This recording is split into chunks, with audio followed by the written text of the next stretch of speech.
Impact leadership. What does it mean to wake up each day knowing your work, effort, and passion is being transformed into creating change that makes a difference in your business, organization, community, and your own life experience? And it can be hard to stay on track when at times the winds do not blow in your direction. But you persevere, one step forward at a time, creating something better. This is fulfillment in action. And this is Passion for Impact. Educating, empowering, and elevating social consciousness in people, business, and teams, one inspiring conversation at a time. Passion for Impact is brought to you by Speak Plus. We train leaders on how to communicate with care and clarity. Learn tools to level up your voice, your energy, and your confidence. Your team will thank you for it. Visit passionigniter.ca// Speak Plus, although splash is fun, for more details. This is the Passion for Impact podcast with speaker, trainer, and socially conscious advocate Tricia Miltimore. Well, guess who is here today? Canada's top inclusive communication expert is on the show. Denis Boudreau is here, and I cannot wait for this conversation. He is a consultant, a trainer, coach, and speaker, specializing in helping organizations create truly inclusive digital experiences for everyone, including people marginalized by the use of technology due to disabilities, aging, or other circumstances. His mission is to empower people to truly connect with organizations, their brands, and the messages they convey. Denis also works with leaders who want to develop inclusive communication skills online or from the stage for themselves or for their teams. He helps organizations communicate more inclusively with their audiences by removing the barriers that can get in the way of, get this, up to 40% of the population who struggles with our use of technology, including those who have disabilities or are simply getting older. And I already can relate to that. Thank you so much for being on the show. Thank you very much. Thank you for having me. I am excited for this conversation because I think that there's so many tips and tools and wisdom that you can pass along that will help everyone. But also, of course, I want to dive into your story as well. So let's start with you a little bit. I always ask my guests, share 5 words that describe you. I love yours: empathy, pragmatism, which am I even saying that right? Right? Pragmatism? Yep. Yeah, I've seen that right. It's the first time I've seen it on the list. I love it. Empowerment and impact. So tell me a little bit more about those words and how you came up with them and how they apply to yourself and as a person and professionally. Sure. Let's start with inclusion. I mean, inclusion is at the start of at the center of everything that I do. Really, I very much believe in the idea that this world should be offering opportunities that are equal, equivalent to everyone, and that, a person's circumstances like having a disability or getting older should not prevent them from being able to fulfill their own, desires or potential. So to me, it's about, treating people with respect. It's about welcoming other human beings as equals and valued member of society. So this is at the core of, everything that I try to teach my children, my clients, everybody, this is the starting point for me. But at the same time, I don't want to be dogmatic about it, right? I mean, it's not like there's one way to do things, and if you don't do it this way, then you're wrong. It's about being pragmatic about the whole thing. So being open-minded, seeing challenging situations with fresh new eyes, living life with a balanced approach is what that is, and being open to other possibilities that may not be the ones that you would normally think about. Because one of the great ideas or benefits I think you get from being inclusive is that you discover other perspectives from other people, things that you would not necessarily think about. I mean, your own privileges, for instance, might put you in a particular frame of mind, and that sort of shields you from other perspectives. And being open to diversity, I think, makes us better human beings in general.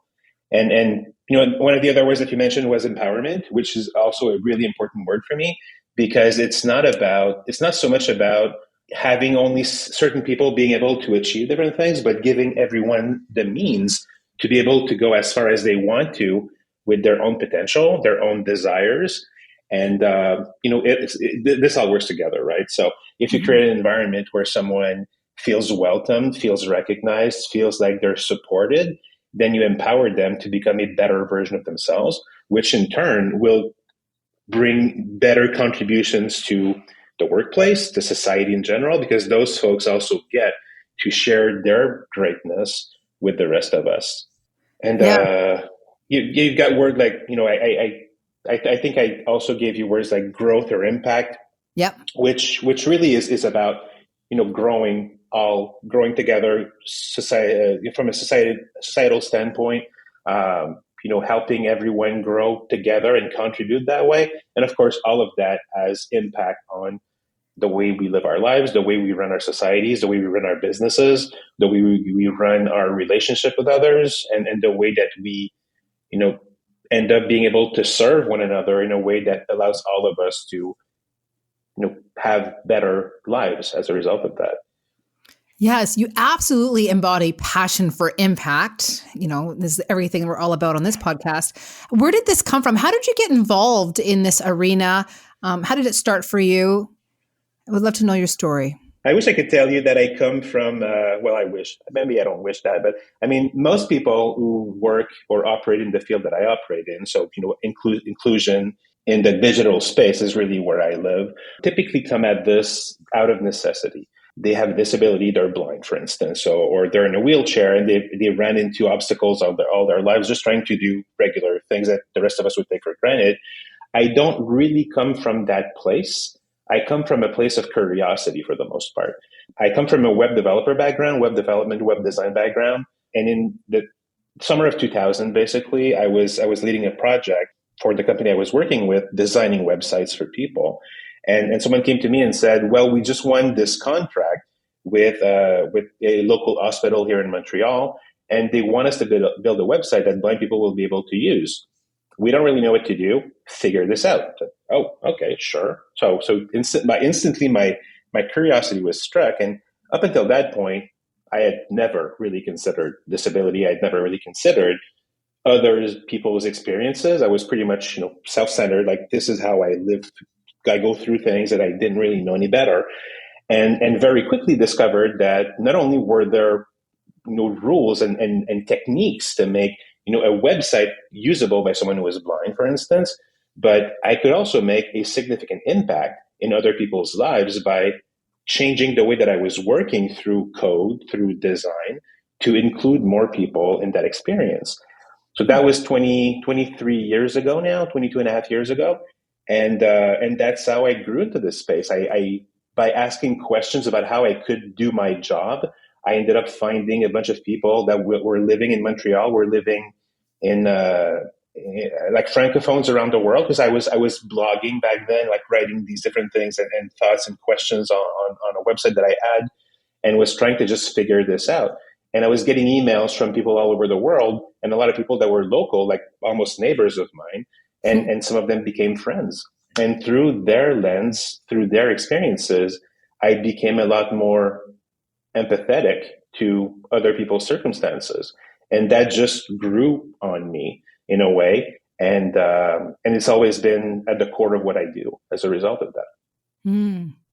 So you work with leaders and helping them develop their communications. What are some of the biggest surprises you've had over the years, or lessons learned that kind of inspires you to keep moving forward? Well, there's quite a few. I mean, the first one really is when you work with organizations who are like, they know that they could do better. They know that they have a bit of an issue when it comes to representation, for instance.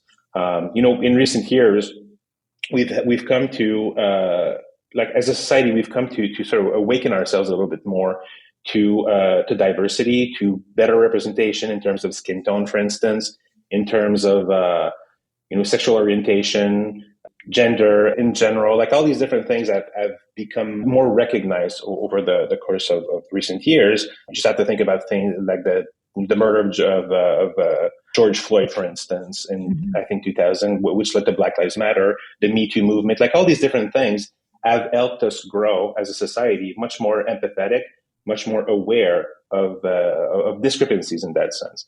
So organizations feel that too.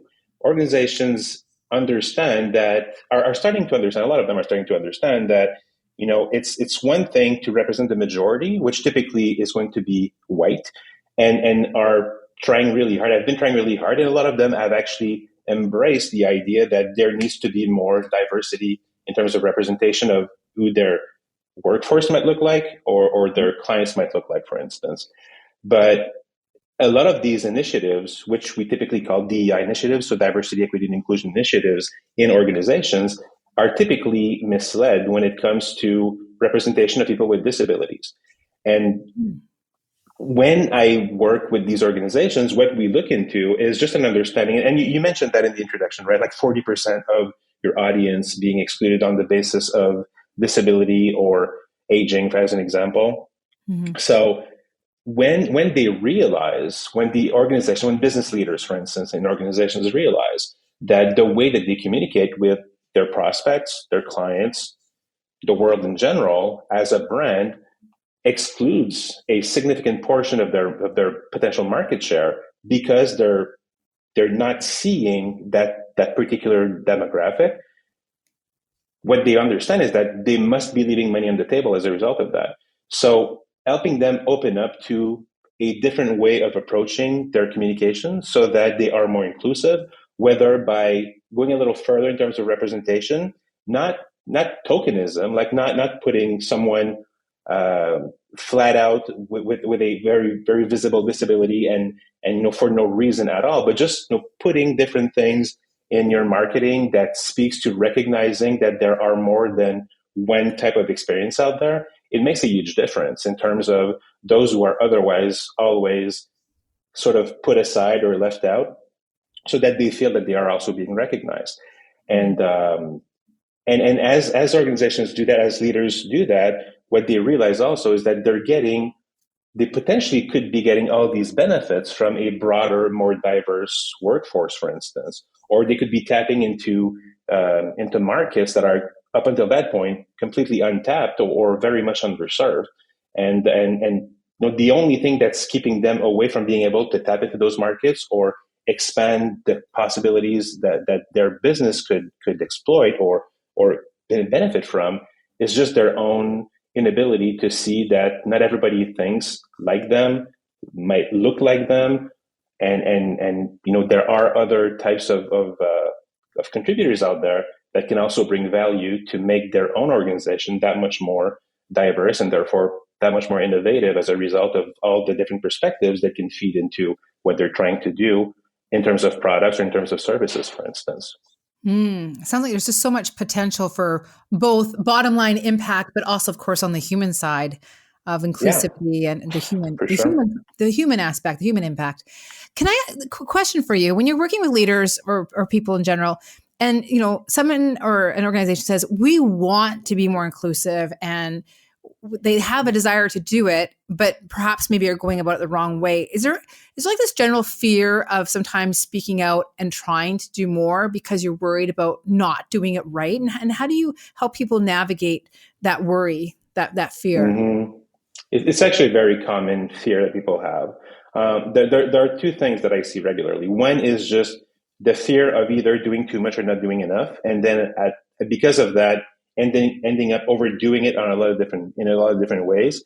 And the other is really just the way that they do it, where they end up rubbing people the wrong way without even realizing it. And it might be the words that they use, for instance. There's a bunch of expressions. So there's this concept called ableism or ableist language that basically is like to really sum it up. You could say it's like racism, but for disability. Just like ageism is like racism for older people, or classism is racism for a particular class in society. Like that general idea of discriminating people on the basis of something. So ableism is, to really summarize it very simply, but just that is a great example of what people typically will do. They might be using expressions like I'm turning a blind eye on that thing, or like it fell on deaf ears, for instance, that sort of thing. Mm. And so these expressions are everywhere in society. We use them all the time. Or, you might be talking about something that you did over the weekend. You was like, oh, that was so crazy. We had so much fun. And, you don't mean anything wrong with it, but you're using a word that basically describes somebody else's reality. And you're using it in a context that where you're either appropriating yourself that particular either identity or that particular reality, or you're turning something so that concept looks like it's a negative, basically, to begin with. And people do take offense of that. So you might have a company, for instance, who's really into diversity and they really want to do the right thing and they genuinely believe it.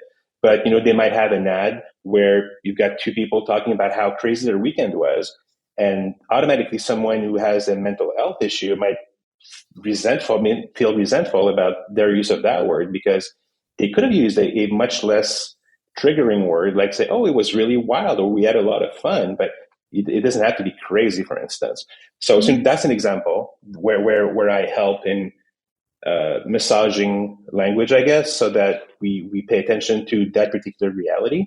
And the other one is just that oftentimes, and that happens almost all the time, when people discover these gaps, when they discover these areas that they've been missing for whatever reason, and it actually touches them, like they genuinely believe that they want to make a difference, all of a sudden they become very invested in wanting to do that, but to a point where they're actually just doing too much.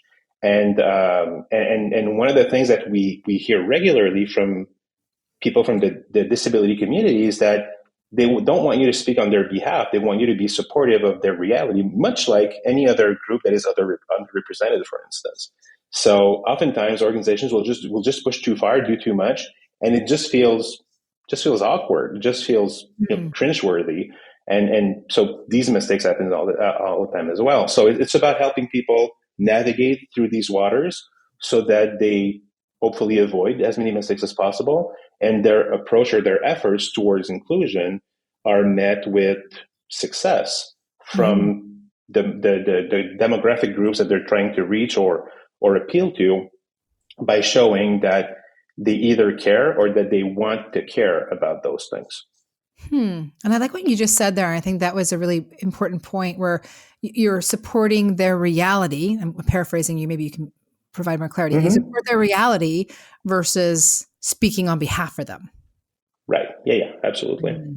Okay. Wow. So you do this work. You actually have a really cool tool on your website, which is inclusive.ca. That's INKLUSIV.ca. And it is, how inclusive do you think you are? It's a self-assessment test. Tell me about this self-assessment test. I think people might want to give this a go. And I think it's maybe for speakers, but could this be for leaders as well?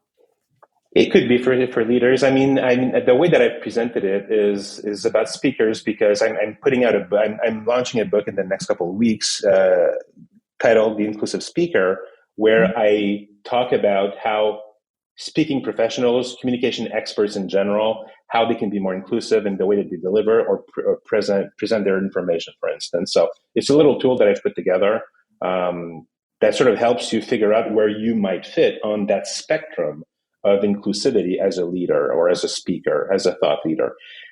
So basically, I've got about, I can't remember now, like close to 200 different questions in there. And then that little questionnaire basically asks you 20 questions. And based on your answers from, how often, do you systematically do this or that? And then your scale is from never to always. And then based on how you respond to those questions, I'm sort of putting you on a scale of 1 to 5 in terms of how inclusive you are, and giving you a little bit of insight into what you could do to start improving. And the idea behind the tool basically is that anyone who wants to discover a bit more about their own biases, for instance, when it comes to how they present information, whether in meetings with their peers or in front of clients or in front of an audience as a speaker, like or in front of a group as a trainer, like whatever that would be. Like there's so many things that we do that we never think twice about that are going to be exclusionary for some people. It might be the fact that, you're presenting information on a slide deck and the color contrast that you are using are just not strong enough for someone like me, for instance, who's colorblind and might be missing some of the information that's there.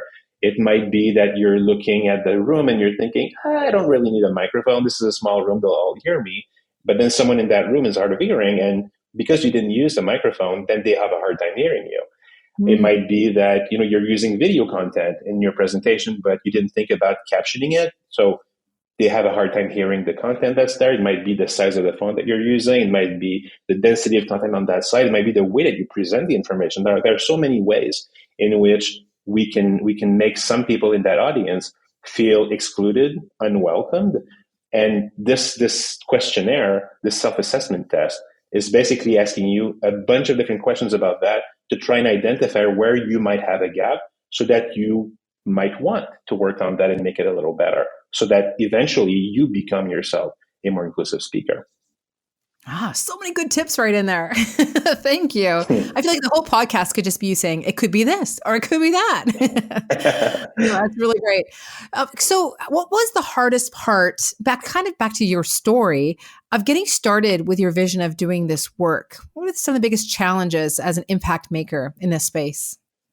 That's a great question. The bigger challenges initially were just finding my own voice, finding my own place, finding my own space in that space. Like I said, I didn't come to this out of necessity. Like I've got a bunch of people that I've worked with over the years that became friends, and they might be blind, they might be deaf, for instance. So they might be in a wheelchair. So they every day they experience the exclusion on different aspects of their lives because the environment that they evolve in is just not made for them. It's not made to be inclusive of their reality. And I felt, like most people, I guess I had my own version of imposter syndrome, thinking, yeah, I'm not disabled enough, say, to be able to speak on that topic. Like I was like, yeah, I'm colorblind, but it's not really that big of a deal, really. And, over the years, I've discovered that I'm probably somewhere on the neurodiverse spectrum as well. I'm thinking there's probably a little bit of ADHD, a little bit of autism maybe even in there that would explain some of my own behaviors.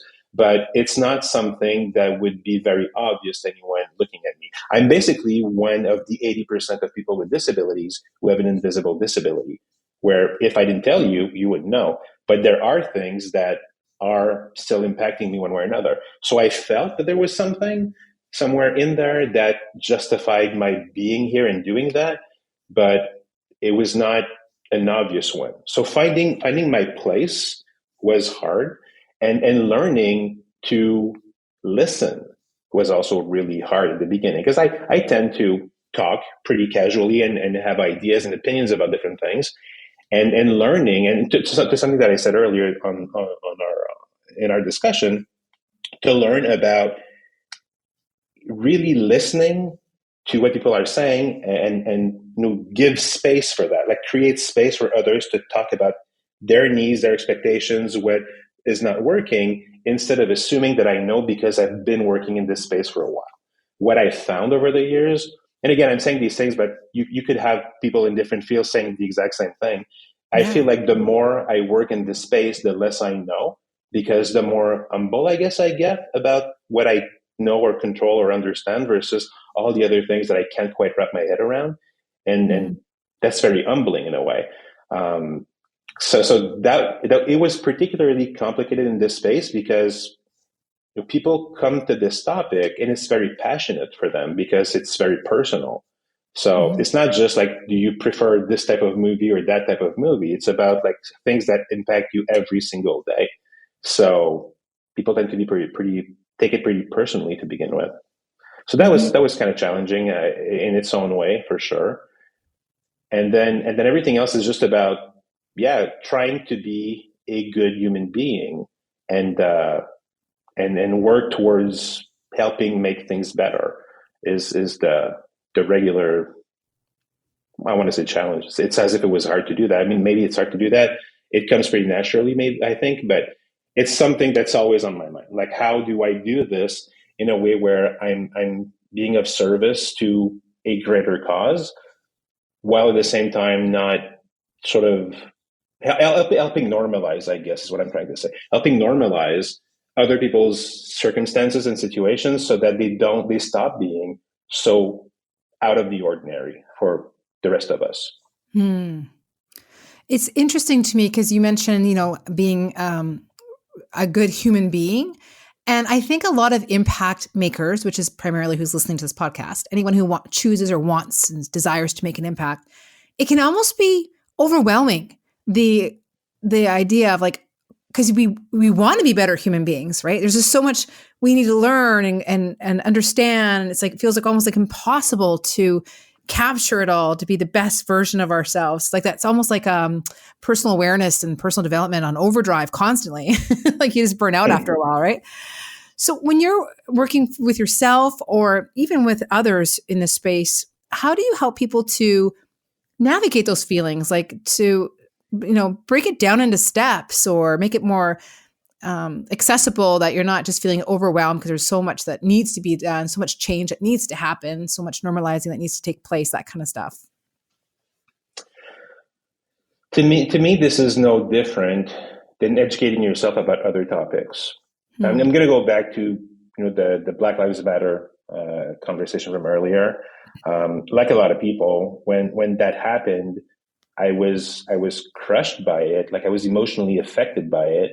But it was not about me, but it became personal because I felt it was so unjust and unfair that I needed to do something about that. And like a lot of other white people, I started reading and educating myself. And the more I would read about this, and of course, you read from Black authors, for instance, who talk about diversity, who talk about disability, who talk about, racism, and who talk about privilege in general.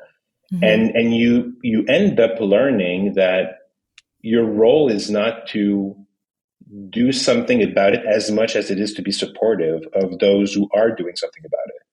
And in my space, it's kind of the same thing. So when people are a bit overwhelmed or intimidated by what they need to do, mm-hmm. I mean, a lot of it starts with, just reaching out to people who have disabilities and starting conversations about these things. Because as long as it's theoretical, you can make mistakes. And that's what organizations do. Like they think they get it. Oh yeah, blind people, they can't see. That's easy enough. Let's just do something where we're going to describe what the information is, and that's going to be it.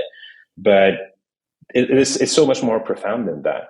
And I think the only real way for someone to get over the intimidation or the intimidating factor that comes with wanting to do something in this space is just to make friends, talk to people who have those disabilities, genuinely learn from those folks, educate yourself, and ask questions, and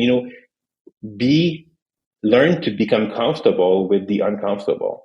Like I've had so many conversations with blind friends, for instance, and they're like, "Oh yeah, I went and I watched that movie," for instance. Like they're not going to change the word. Like no blind person says, "I went and I listened to that movie." Like they watch the movie just like everybody else, but they watch it in a different way, and learning to use, the vocabulary that might feel inappropriate in certain circumstances, using it anyway because it's done with respect, for instance, and it would be a lot worse to try to change your vocabulary around to address the elephant in the room. Like, yeah, you can't see, so I'm not going to tell you that I watched a movie, like something like that.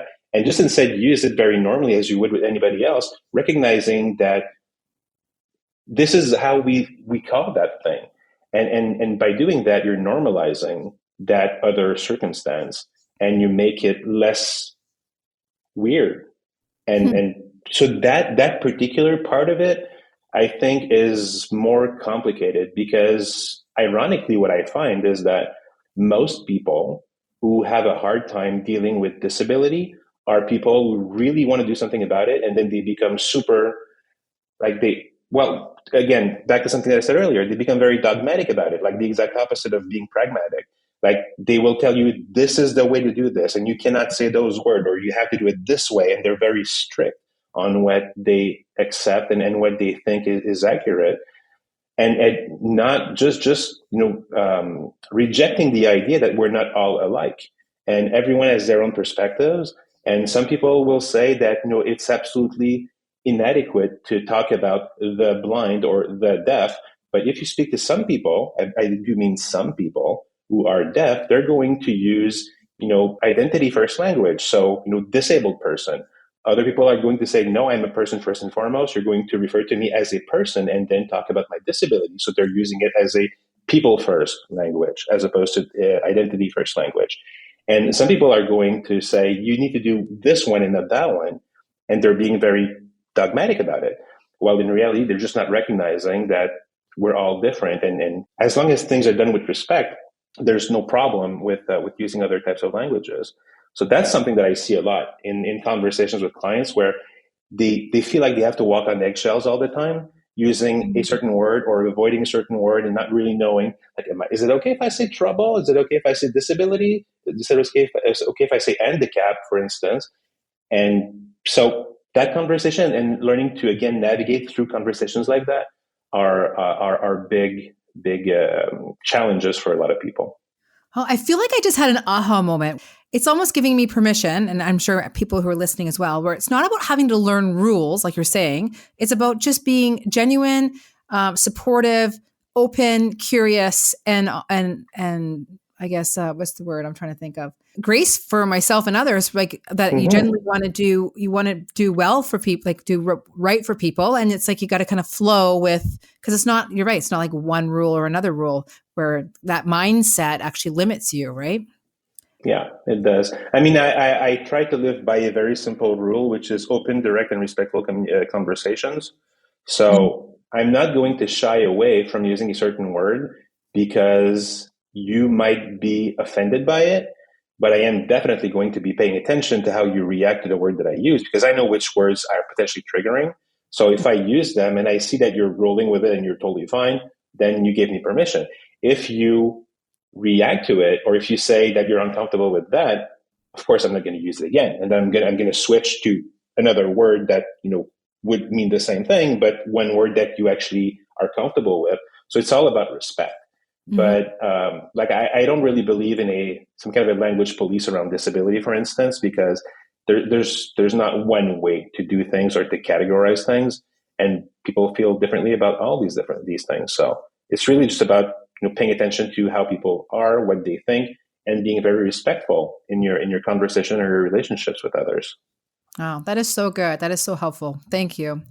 So what advice, as we kind of know, I feel like we could just talk forever. I'm very, very interested and just want to soak it all up.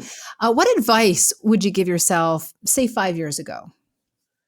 Well, it depends. From the perspective of a consultant, a speaker, a coach, it would be about spending more time definitely talking to leaders so that I can have a bigger impact, like from the top of the organization down to all the different layers of that organization. If it was from the perspective of a person trying to maneuver through, this topic in general and figuring out like ways to get started to do better.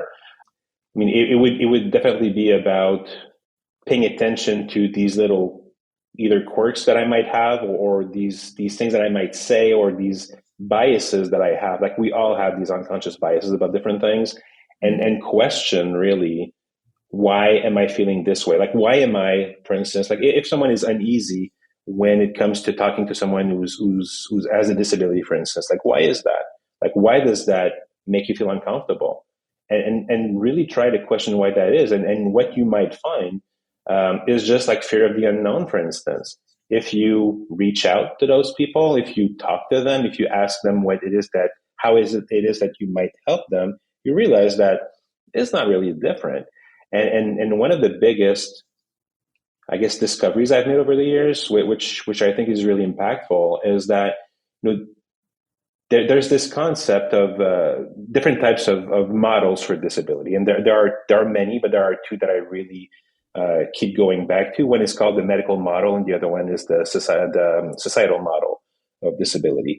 And the medical model basically tells you that the person with the disability has a problem. So they were born this way, something happened, they're broken one way or another, and it's on them to figure out a way to maneuver through world and life because they're just not built the same way that other people are built. So the onus is on them. The societal model says the environment is the problem. The person is totally fine. If you're thinking about the web, for instance, you're thinking about just using the web in general. A big part of my job is helping organizations make their websites more accessible to people with disabilities. So how do you make a website usable by someone who's blind, someone who is deaf, someone who has dyslexia, someone who has ADHD, someone who's colorblind, like whatever disability you may think of. And the reality is technology today allows you to make your website completely accessible to everyone. The technology is there. It's possible. The techniques are there to make sure that things are inclusive. But if your environment is not built to accommodate people, you can't be surprised if they can't use your product. So back to that 40% that we said earlier, that data comes from a couple of data points. First one in Canada, 22% of the population self-identifies as having a disability. So that's 1 out of 5 right there. And then the difference between that 22% and the 40%, roughly 18%, is people over the age of 65 that are either have a disability or are just getting older, and their senses do deteriorate over time. So their vision is not as good as it used to be. Their hearing, their mobility, their cognitive ability to sustain effort for a longer period, like all those things are impacted by aging. And therefore, when they use the web, they're either not as efficient or they might not be able to do certain things. If your design on your website was built in a certain way, maybe you are excluding those folks for different kinds of reasons, like videos not having captions or color contrast not being so great, or any of the other things that we could talk about. So going back to those models, recognizing that the problem with disability is not the disability itself, but a lack of accommodation in the environment makes a huge difference. So, back to your question about 5 years ago, I don't think that I quite understood that back then. But what I've grown to understand is that if you build an environment that is made to be inclusive, people with disabilities can operate and evolve just as well as others can. If you're trying to get into a restaurant and there's a step to get into that restaurant, people in wheelchairs just can't get into it as easily, or can't get into it at all if it's an actual flight of stairs.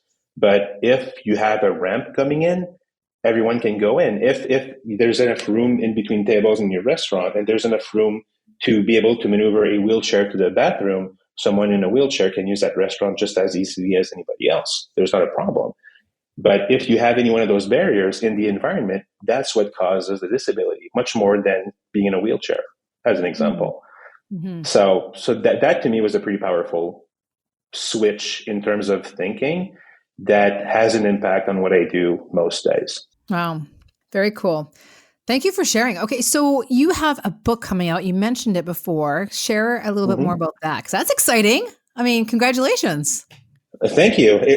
I think it's more scary than exciting at this point, because you have to own it at some point. I mean, I spent 5 years writing that thing and questioning myself every single step of the way, and now I have to live with what I came up with. So, I mean, I guess every author understands that part. But yeah, the book is about inclusive speaking per se. Theoretically, it's coming out within the next 3 to 4 weeks. We're still at the last final stages of planning for everything with the publisher. And the book basically is about this idea of inclusive communication, inclusive speaking. So like I was saying earlier, it's talking to anyone who is a communication expert. And that's pretty broad, right? So business owners who have to speak to their clients or speak to their team members, people in HR having to speak to the workforce, people in marketing having to speak on behalf of the brand to the audience out there, speakers, trainers, facilitators, like all these folks who are communicating with different people. How can they do that in a way that will not alienate part of their audience, that 40% again, and in ways that will make them feel welcomed and included and cared for? So it's tips and tricks about how to do that. Like we've talked about a couple of those earlier.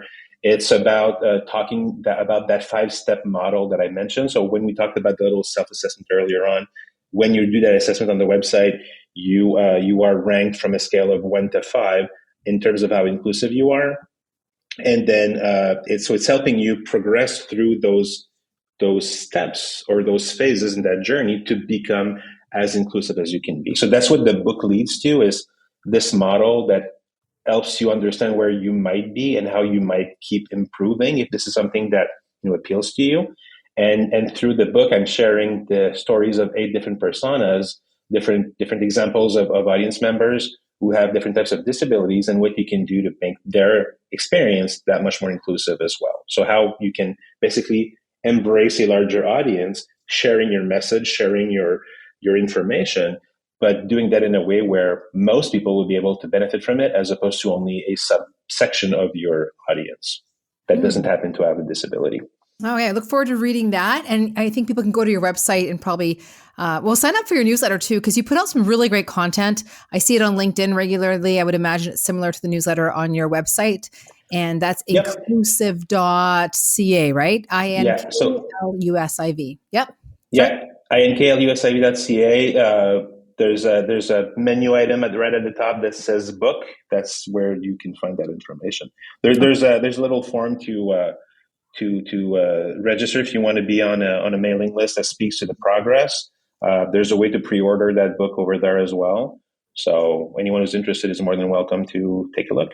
That's fantastic. Yeah, just get on your site and soak up a lot of resources on there as well. So thank you.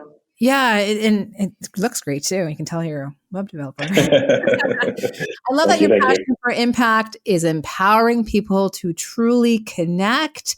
That is powerful right there. So, again, I won't take up more of your time because I know you're a busy person, but thank you. So much gratitude for being on for Passion for Impact, sharing your tips and tricks, and also some of your insights about your own experience. And I just know people are going to take away some real golden nuggets from this conversation. So thank you. Yeah, thank you. It was a pleasure to be here. Thanks for having me. Passion for Impact is sponsored by the Inspire Store. Need a gift that inspires? Inspire Store features exclusive ethically made goods and jewelry that embodies these 3 words. Yes, you can. Every purchase supports Food Banks Canada. Plus, you will receive Tricia Miltimore's popular personal development Shift Up e-course. Empowerment awaits you. Shop with impact at inspirestore.org. If you love learning how to live and lead in a caring and fulfilling way, and you find this show inspiring, please share with your friends, rate and review this podcast. Passion for Impact, it's brought to you by Rock Your Leadership. We train leaders on how to grow success, drive change, and not burn out. Visit passionigniter.ca for more details. Thanks for listening. Thank you for listening to the Passion for Impact podcast. Visit passionigniter.ca/podcast to subscribe for episode notes, links, and special offers from show guests. Cast your vote. Make your impact, one socially conscious choice at a time.